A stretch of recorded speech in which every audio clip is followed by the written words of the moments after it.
Assalamualaikum warahmatullahi wabarakatuh. Asal muasal penyebab terjadinya Perang Aceh. Belanda mendarat pertama kali di Aceh pada tanggal 5 April pada tahun 1873 di bawah kepemimpinan Johan Herman Rudolf Kohler. Tujuan Belanda datang ke Aceh adalah karena daerah ini memiliki kerajaan yang kuat serta kemampuan diplomatis yang tinggi. Selain itu, Aceh juga memiliki lokasi yang strategis untuk dijadikan sebagai jalur perdagangan. Saking tertariknya, Belanda sampai-sampai menjadikan Aceh sebagai daerah penting pada masa awal pendudukan Belanda di Indonesia. Berikut ini faktor yang menjadikan Aceh daerah penting bagi Belanda. Lokasi yang strategis. Belanda menjadikan Aceh daerah penting karena Aceh menduduki posisi strategis sebagai jalur perdagangan yang menghubungkan daerah timur dan daerah barat. Sebab Aceh kerap disinggahi oleh para pedagang Cina, Eropa, India, dan Arab, sehingga menjadikannya sebagai daerah pertama yang mendapat pengaruh budaya dan agama di Nusantara. Oleh karena itu, Aceh pun menjadi tempat persinggahan yang ramai dan tak arang dianggap sebagai pesaing dengan Malaka yang waktu itu sedang dikuasai oleh Portugis. Menurut catatan sejarah, kerajaan Aceh adalah salah satu kerajaan yang sangat kuat. Hal ini dapat dibuktikan oleh kekuatan ekspedisi-ekspedisi mereka di Selat Malaka. Pada tahun 1575, armada Portugis berhasil dihancurkan oleh Angkatan Laut Kerajaan Aceh yang digambarkan sebagai kabut hitam yang menutupi Selat Malaka.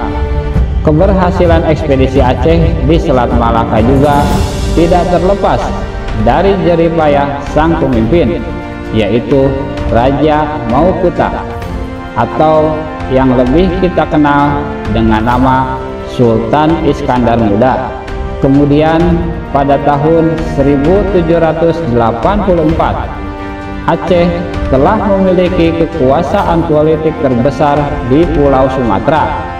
Di antara banyaknya kerajaan di Indonesia, Aceh satu-satunya yang berani menolak keinginan para pendatang Eropa membangun benteng di dalam kawasannya untuk dijadikan pemukiman dan gudang bagi komoditi-komoditi yang dibeli rakyat.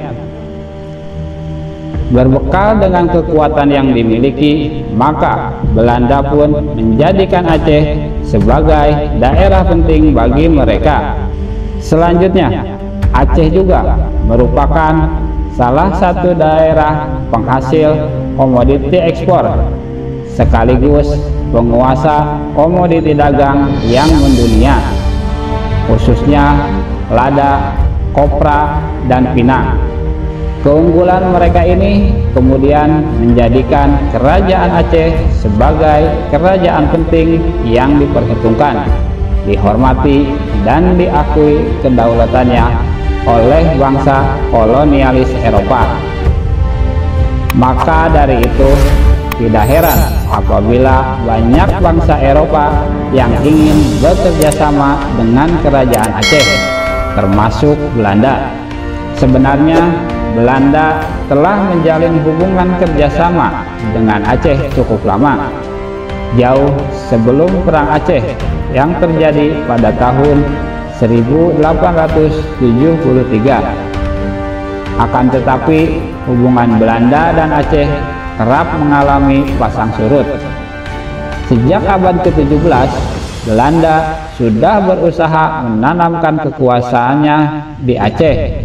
Hal itu karena Aceh merupakan pusat perdagangan yang ramai, maka Aceh adalah tempat yang strategis. Selain itu, Aceh juga memiliki banyak kekayaan alam seperti lada, hasil tambang, serta hasil hutan yang melimpah, sehingga Belanda sangat ingin menguasainya untuk mewujudkan Pax Neerlandica. Namun hal tersebut tidak semudah yang dibayangkan Belanda, sebab rakyat Aceh menunjukkan segala upaya untuk mempertahankan kedaulatannya. Pada masa itu, Belanda juga memiliki kendala, yaitu Traktat London yang disetujui pada tanggal 17 Maret tahun 1824. Traktat London adalah kesepakatan antara Inggris dan Belanda mengenai pembagian wilayah jajahan Nusantara dan Semenanjung Malaya. Berdasarkan traktat tersebut, Belanda tidak bisa mengganggu Aceh karena wilayah tersebut telah masuk ke bagian jajahan Inggris. Namun meskipun begitu, Traktat London rupanya tidak bisa menghentikan Belanda. Mereka mulai menguasai daerah Sibolga, pedalaman Tapanuli, Tanah Batak, Singkit, Barus, Serdang, dan Asahan. Di tahun 1858, Belanda juga mengadakan perjanjian dengan Sultan Siak dan sampai pernah mengakui kedaulatan Belanda di Sumatera Timur. Tidak berhenti sampai di situ, Belanda akhirnya mengumumkan peperangan terhadap rakyat Aceh. Dinilai mudah dikalahkan, ternyata Aceh memiliki semangat tinggi untuk mendapatkan kembali tanah Aceh. Dengan adanya barisan pemuda dan para pemimpin Aceh, perang ini menjadi salah satu perang terberat bagi Belanda dan dalam sejarah Perang Aceh. Perang dimulai pada tanggal 5 April tahun 1857, di mana pasukan Belanda di bawah kepemimpinan Mayor Jenderal Kohler mulai menyerang Aceh. Dengan kekuatan yang ada, para pejuang Aceh pun tidak tinggal diam dan mampu menjadikan perlawanan sengit. Belanda sempat melakukan penyerangan ke Masjid Raya Baitur Rahman dan sempat menginstruksikan anak buahnya untuk menembakkan peluru ke arah masjid. Akibatnya, masjid mulai terbakar dan pasukan Aceh mulai berbondong-bondong meninggalkan masjid. Belanda akhirnya berhasil menguasai masjid pada tanggal 14 April tahun 1873. Namun Mayor Jenderal Kohler diketahui tewas dalam sengitnya pertempuran di masjid ini. Setelah berhasil menguasai masjid pada tanggal 9 Desember tahun 1873, pasukan Belanda pun kembali mendarat di pantai Aceh. Pasukan ini dipimpin oleh Letnan Jenderal J. van Swieten, seorang pemimpin baru yang akan mengepalai pergerakan Belanda. Melihat kedatangan Belanda, pasukan Aceh pun tidak tinggal diam, hingga akhirnya meluncurkan berbagai serangan.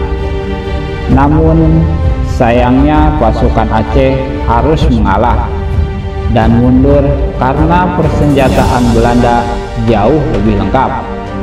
Pada tanggal 24 Januari tahun 1874, pasukan Belanda kembali menduduki istana. Sultan Mahmud Shah II bersama para pejuang lain telah terlebih dahulu meninggalkan istana, hingga akhirnya 4 hari setelahnya Sultan wafat akibat wabah kolera. Setelah berhasil menguasai masjid dan istana, Belanda akhirnya mengangkat putra mahkota Muhammad Daud Shah sebagai Sultan Aceh. Namun karena beliau masih di bawah umur, Tuanku Hasim Bantamuda pun diangkat sebagai walia atau pemangku sultan sampai tahun 1884. Tidak berhenti sampai di sini, Belanda pun terus melanjutkan perang sampai ke daerah Hulu. Posisi Letnan Jenderal Van Swieten pun sudah digantikan dengan Jenderal Pel. Setelah itu mereka pun mulai membangun pos-pos pertahanan di Kutaraja, Krueng Aceh, dan Mauraksa dengan kekuatan sekitar 2.759 pasukan. Melihat pertambahan pasukan Belanda, pasukan Aceh pun tidak gentar dan tetap semangat. Di Aceh Barat, peperangan dipimpin oleh Teku Umar dan istrinya Cut Nyadin hingga meluas sampai ke Melaboh. Dengan semangat jihad, mereka pun menerapkan strategi baru yang disebut konsentrasi sel-sel. Berbagai kegagalan dalam pertempuran melawan rakyat Aceh akhirnya membuat Belanda mulai geram dan menugaskan Dr. Snok Horhonye untuk menganalisis kelemahan dari pasukan Aceh. Akhirnya ia pun mengusulkan beberapa cara untuk menaklukkan Aceh, yaitu dengan memecah belah persatuan dan kekuatan masyarakat Aceh. Karena dalam lindungan masyarakat Aceh terdapat rasa persatuan antara kaum bangsawan, ulama, dan rakyat. Menghadapi kaum ulama yang fanatik dalam memimpin, perlawanan harus dengan kekerasan, yaitu dengan kekuatan senjata.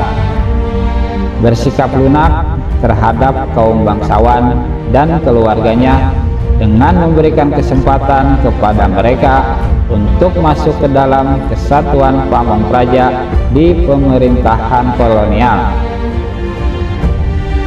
Untuk melaksanakan usulan-usulan tersebut, pada tahun 1898, Kolonel J.B. Van Hertz diangkat sebagai gubernur sipil dan militer Aceh. Dengan berbagai macam persiapan, akhirnya mereka pun melancarkan beberapa serangan untuk menggempur Aceh. Di bagian Aceh Barat, Teku Umar juga merencanakan penyerangan besar-besaran ke Melaboh. Namun ternyata rencana ini berhasil diketahui Belanda dan malah terjadi serangan balik yang sengit pada tahun 1899.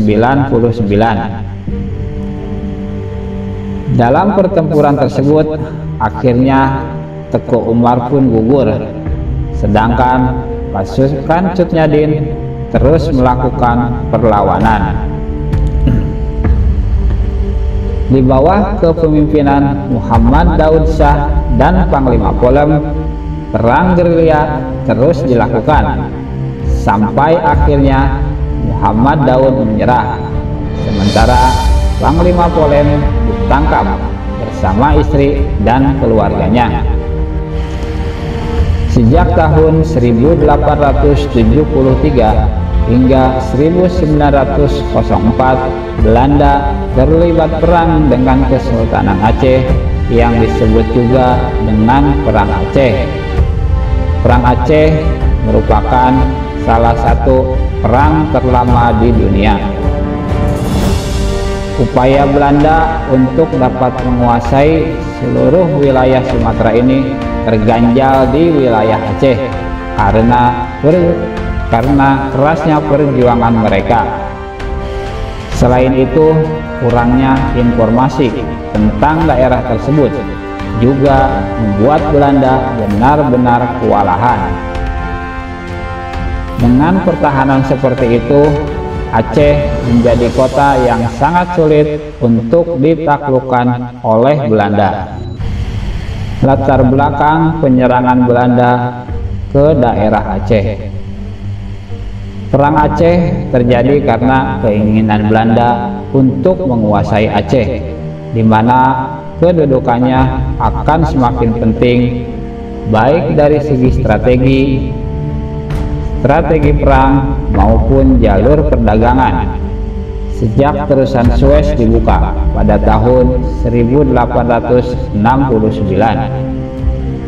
Sebelumnya, tanggal 17 Maret tahun 1824, Inggris dan Belanda sudah sepakat tentang pembagian wilayah jajahan di Indonesia dan Semenanjung Malaya. Dalam kesepakatan tersebut, Belanda disebut tidak dapat mengganggu kemerdekaan Aceh. Namun, pada kenyataannya, Belanda tetap berusaha melancarkan serangan terhadap Aceh yang jauh dari ibu kota. Kewaspadaan Sultan Aceh meningkat dan bersiap untuk menghadapi segala konsekuensinya. Pada tahun 1871 terjadi penandatanganan Traktat Sumatera antara Inggris dan Belanda yang semakin membuat Aceh khawatir. Dalam perjanjian tersebut, Belanda diberi kebebasan untuk memperluas wilayah di seluruh Sumatera, termasuk Aceh. Usai perjanjian tersebut, Belanda melancarkan agresinya pada tanggal 5 April tahun 1873 yang dipimpin oleh Jenderal Kohler. Sulitnya menaklukkan Aceh. Pasukan Aceh yang terdiri atas para ulama dan rakyat terus mendapat gempuran dari pasukan Belanda. Pertempuran sengit di antara keduanya berlangsung dalam upaya memperebutkan Masjid Raya Baitur Rahman. Namun, pasukan Aceh terus melakukan perlawanan hingga pada akhirnya Jenderal Kohler wafat di tangan pasukan Aceh. Kematian Kohler ini membuat pasukan Belanda terpaksa ditarik mundur ke pantai.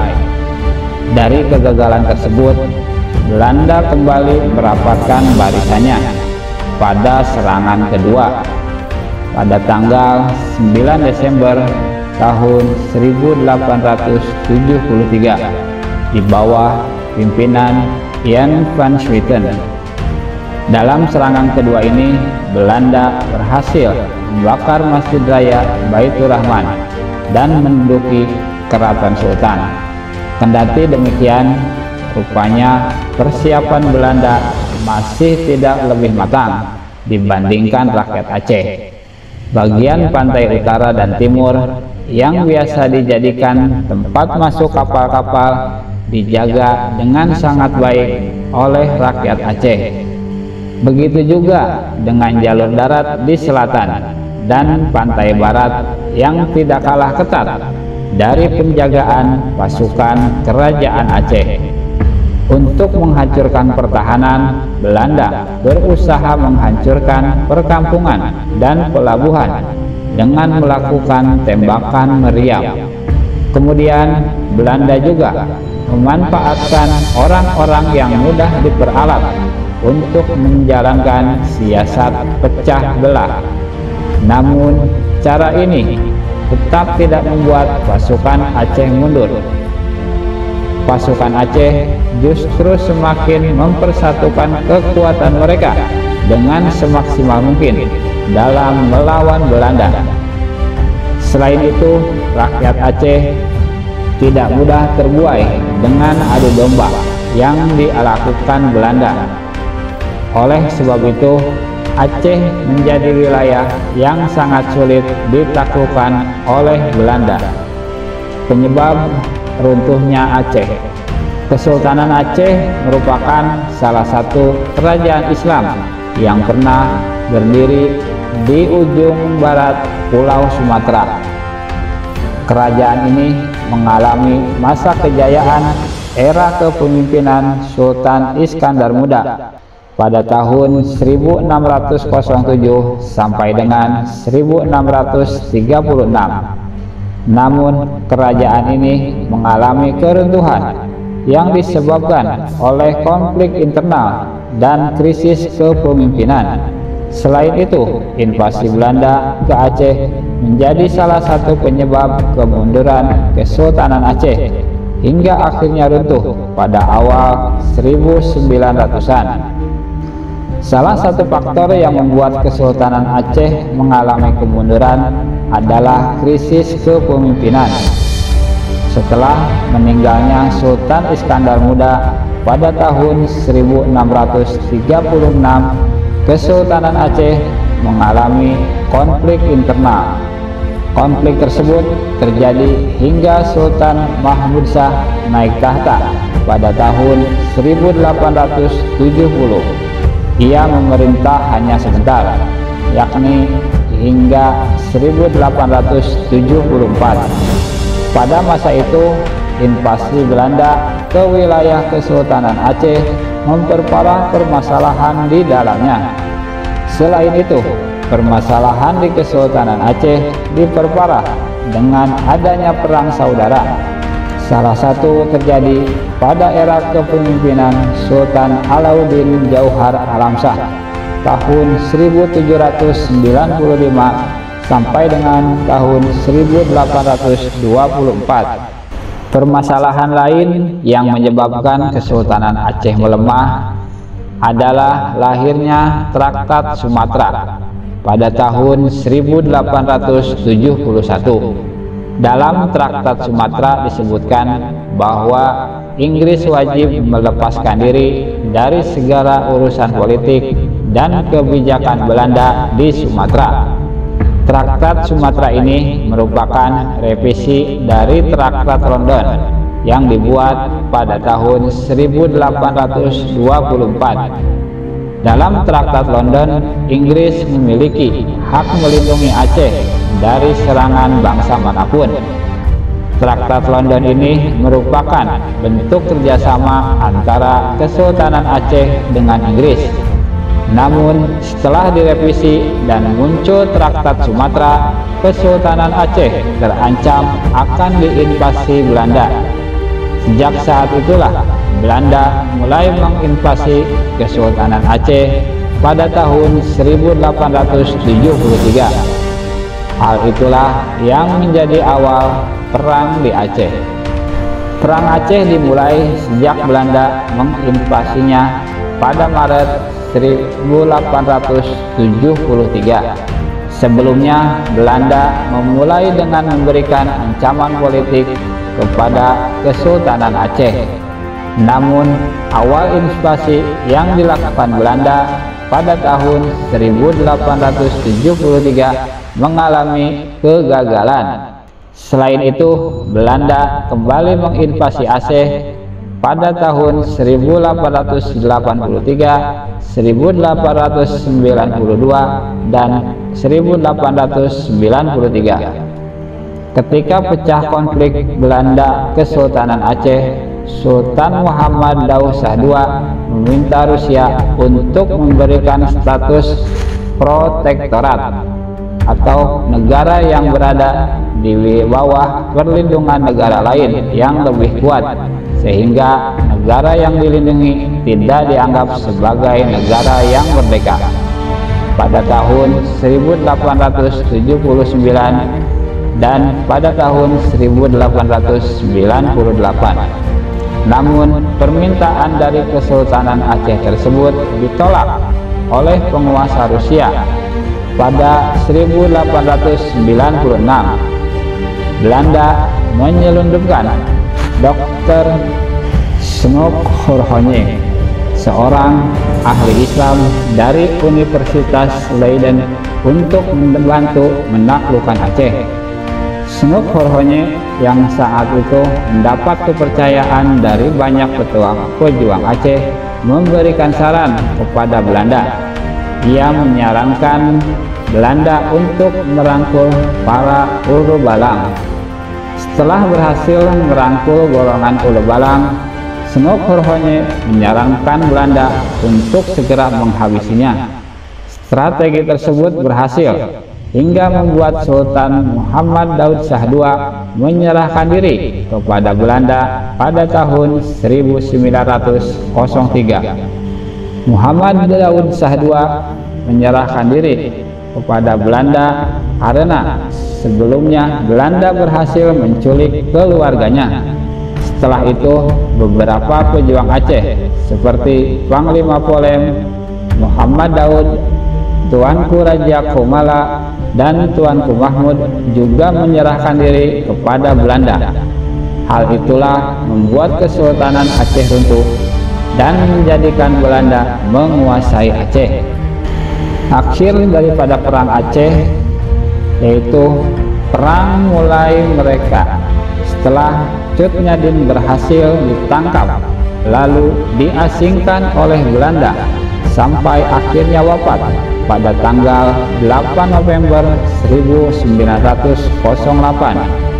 Perang selanjutnya dilanjutkan oleh Cut Nyaukutia dan Pang Nangro sampai pada akhirnya Oktober 1910 keduanya gugur dan perang resmi berakhir secara massal pada tahun tersebut. Demikian sejarah Perang Aceh ini, semoga menjadi pedoman bagi kita semua. Semoga semangat juang para pendahulu selalu dapat inspirasi generasi muda untuk terus mempertahankan kedaulatan Indonesia. Wassalamualaikum warahmatullahi wabarakatuh.